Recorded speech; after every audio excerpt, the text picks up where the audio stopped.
카가이 구독자 여러분, 자 오늘도 날씨가 춥네요. 그래서 오늘 스튜디오 편 저희가 준비했습니다. 조금 늦은 감은 있는데 올해 나올 국산 신차, 관심 있는 차들 한번 정리를 해봤습니다. 지난해는 진짜 신차 풍년이었죠. 가장 큰 이유는 이제 뭐 그 소위 말해서 팬데믹 이후죠. 그러니까 코로나 이후에 처음으로 여행 다닐 수 있게 되면서 신차도 많았는데요. 저도 간만에 진짜 작년에는 1박 2일 출장들, 국내 출장, 시승 출장 여러 번 다녔던 기억이 나네요. 거의 3, 4년간 묶여 있었는데 작년 간단하게 얘기해보면 현대는 역시 산타페였고요. 기아는 EV9이 기대가 됐었는데 차는 좋았는데 가격 정책 때문에 좀 곤란을 겪었고요. 그다음에 뭐 쉐보레가 그래도 트랙스 크로스오버를 내면서 조금 붐을 일으켰죠. KGM은 토레스 전기차가 나왔죠. 올해는 조금 마이너 3, 4도 조금 분발을 할 것 같습니다. 자, 올해 가장 큰 관심차는 뭘까요? 올해도 뭐 지난해만큼 신차 풍년은 아니지만 그래도 한 60여 종의 신차가 국산차 한 20종, 수입차 40종이 나온다고 합니다.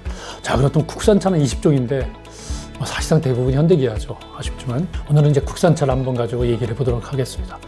현대에서 가장 관심 있는 차는 역시 아이오닉 7이라고 생각이 듭니다. EV9과 형제차인데요. 뭐 EGMP 기반의 형제차인데 3열을 갖춘 대형 SUV고 디자인이 이제 EV9 확실히 차별화될 거로 보입니다. 전체적인 뭐 파워트레인이나 스펙은 같은데 결국 승부는 저는 가격이라고 생각합니다. EV9이 가격 때문에 내수에서 폭망을 했던 것, 똥망인지 하여튼 폭망했던 것처럼 아이오닉 7도 적절한 가격을 가져가지 못한다면 쉽게 승부가 되지 않을 거라고 생각이 듭니다. 그리고 이 급은 수입차들도 꽤 강점이 있는 급이죠. 아이오닉 7은 참 특징이 또 하나 있네요.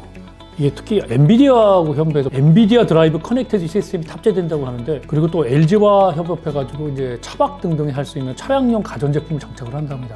새로운 시도라 관심 있게 지켜봐야 할 부분인 것 같아요. 당장은 아니지만 10년 후에는 LG와 협업된 차량용 가전, 이것이 거의 차의 기본 옵션처럼, 예를 들면 80년대 ABS 달면 뒤에 ABS 붙이고 다녔잖아요. 메이드 바이 보시던 그런 형태가 되지 않을까. 그래서 좀 관심이 가는 부분은 차보다는 그러한 가전 반도체 업체들과의 협업에서 나오는 아이오닉 7의 파생 장치들이 아닐까 생각이 듭니다. 현대가 위탁한 공장 생산 캐스퍼의 전기차 버전이 나옵니다. 캐스퍼 일렉트릭이 나오는데 국내 시장보다 일본에 수출한다고 그래서 현대가 지금 일본에서 너무 어렵잖아요. 재진출했지만 결국 아이오닉 5가 너무 차가 커서 소형차 넘버가 아닌 중대형차 넘버를 달고 있기 때문에 차는 좋지만 판매는 너무너무 부진을 합니다. 롤스로이스보다 안 팔리는 차가 됐는데 캐스퍼 일렉트릭이 일본의 경영 번호판은 달기는 어려울 것 같아요. 차폭이 크기 때문에. 대신 소형차 번호판을 달고 일본에서 반응이 있다면 좀 의미 있는 차가 아닐까 생각이 됩니다. 국내보다는 일본에 진출해서 좀 뭔가 줄 만한 차가 아닐까 해서 기대를 해보는 차입니다. 아이오닉 5 분변경이 나오죠. 유리창에 와이퍼가 달린다. 뭐 그렇게 말씀드리면 될 것 같습니다. 그냥 크게 바뀐 거 없이 불편했던 뒷유리창에 와이퍼가 달린다. 그리고 뭐 아이오닉 5보다 작은 아이오닉 3인지 4인지 차가 나온다고 해도 그렇게 시장에 큰 관심은 없을 것 같습니다. 가격이 엄청나게 저렴하게 나오지 않는 이상은. 자가용은 아니지만 관심 있는 차가 또 하나 더 있네요. 바로 중국산 소나타 택시죠. DM8C 택시인데 중국에서 생산해서 지금 DM8 매기입 디자인 소나타 택시가 중국에서 도입됩니다. 이건 뭐 이제 노조와도 이미 합의가 끝나서 국내에서 이제 그 LPG 저렴한 택시를 전기차가 아닌 택시 업계 소원으로 이루어지는 부분인데요. 어쨌든 중국산이라는 점 때문에 관심이 끌 것 같고요. 그 DM8 택시가 특징은 국내 그 소나타 그 매기입하고 다르게 실내 공간이 더 늘린 그 롱휠 베이스. 이게 중국 개들이 잘하잖아요. 중국에서 당연히 생산했기 롱휠 베이스 모델이라 실내 공간은 굉장히 좋아져가지고 거의 5m에 육박해서 2열 공간이 쾌적하지 않을까 그렇게 생각합니다. DM8 그 C 중국 택시가 나오면은 이거 택시 시장에서 거의 그냥 바로 1위 가지 않을까 생각이 드네요. 자, 이번엔 기아입니다. 기아는 이제 지난해 참 많은 차를 냈었죠. K4라고 여러분 들어보셨어요? 근데 K4가 나온다는 얘기가 잠깐 있었는데 이거는 사실상 국내에서는 세단이기 때문에 아반떼도 시장이 줄고 있는 가 중에 국내에서는 아마 보기 어려울 차일 것 같습니다. 아이오닉 5가 페이스리프트를 하니까 당연히 기아 EV6도 페이스리프트를 하겠죠. 지금 기아 EV6 나왔을 때만 해도 디자인이 정말 엄청 공격적이고 야 저거 우주에서 나온 차 아니야 라고 생각이 들었는데 요즘 보면 현대기아의 전기차 디자인 트렌드랑 딱 비교해보면 와 진짜 오래된 차 같구나 확 들죠. 저도 그게 참 무섭더라고요. V6도 현대기아의 최신 디자인 언어, 특히 기아의 디자인 언어를 가지고 헤드램프나 이런 부분을 많이 다듬을 것 같습니다. 근데 지금 전기차 반응이 너무 차가워서 어떤 반응이 있을지 모르겠네요. 오히려 기대가 되는 부분은 이제 스포티지 페이스리프트인데요. 근데 워낙에 이제 스포티지 전작이 잘 나와서 현대는 이제 투싼을 작년에 페이스리프트를 하면서 거의 풀 모델 체인지 비슷하게 바꿨잖아요, 실내를. 그런 거에서 스포티지는 얼마만큼 바뀔까?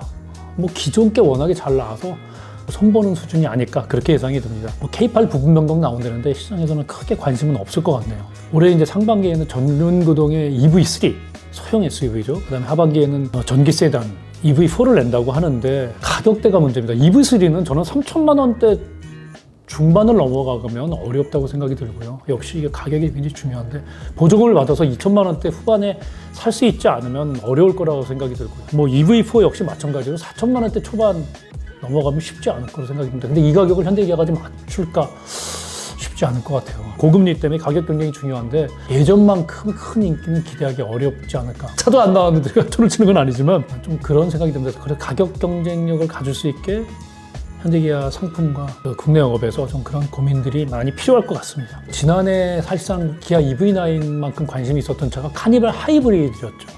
그만큼 관심이 있는 차가 또 하나 있습니다.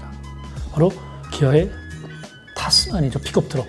국내 도입을 할 것이냐에 대해서는 아직도 왈가왈부하는 부분인 것 같은데 현실적으로는 이제 쉽지는 않을 것 같습니다. 한미 FTA 부분인데 미국이 워낙에 픽업 트럭 강자잖아요. 뭐 이제 포드나 GM, 다 램도 있고 그래서 시장 보호선에서 이제 관세를 부과를 하죠. 그것 때문에 국내 생산에서는 수출하기 쉽지 않을 거라고 생각이 듭니다.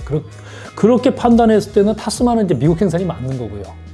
그다음에 그럼 국내 생산한다면 국내 내수 만약 1, 2천 대인데 그럴 경우에 국내 생산에서 호주까지 계산을 했을 때 뭐 한 달에 5천 대 정도만 대준다면 충분히 해볼 만한데 호주도 1, 2천 대 수준이라면 국내 생산이 쉽지 않아 보일 것 같습니다. 오히려 미국에서 생산해서 호주로 보내는 게 나을 수도 있다고 생각이 듭니다.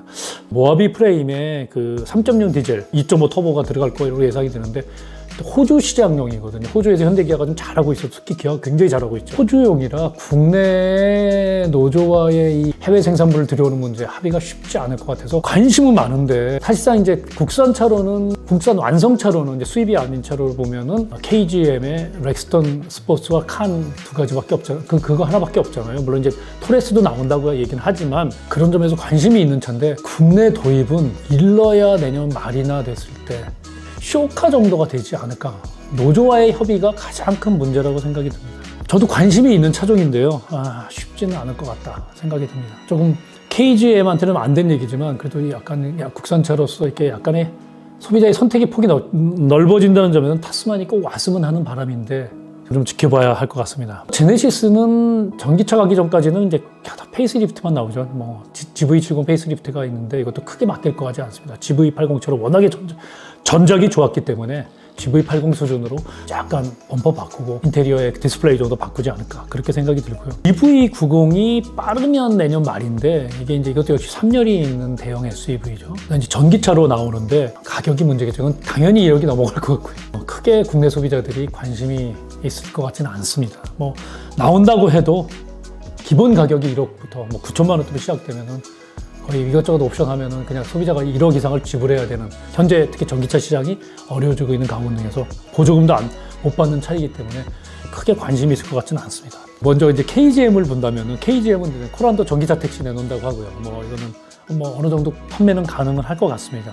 토레스 EVX의 그 LFP 배터리라 이제 택시로서 얼마 정도 내구성이 검증이 될 거냐 뭐 이런 점에서 오히려 좀 관심이 있다고 생각이 들고요. 그리고 EVX 기반의 픽업 트럭 원래 2025년 계획이었는데 이것도 그냥 뭐 디자인 정도가 하반기에 공개되고 실제로는 내년쯤 타볼 수 있지 않을까 생각이 들고요. 오히려 이제 픽업 트럭보다는 토레스 쿠페가 토레스 이제 르노의 XM3처럼 약간 뒤에를 쿠페형으로 만든 그런 차량인데요. 뭐 이건 기존의 파워트레인 그대로 쓰기 때문에 1.5 터보 엔진을 달고 뒤에 디자인을 다듬어서 근데 이것도 가지치기 모델이라 판매에서는 그렇게 큰 관심이 있을 것 같지는 않습니다. 이제 관심은 이제 KGM이 BYD와의 관계를 배터리도 갖다 쓰면서 여러 가지 제휴를 하고 있잖아요.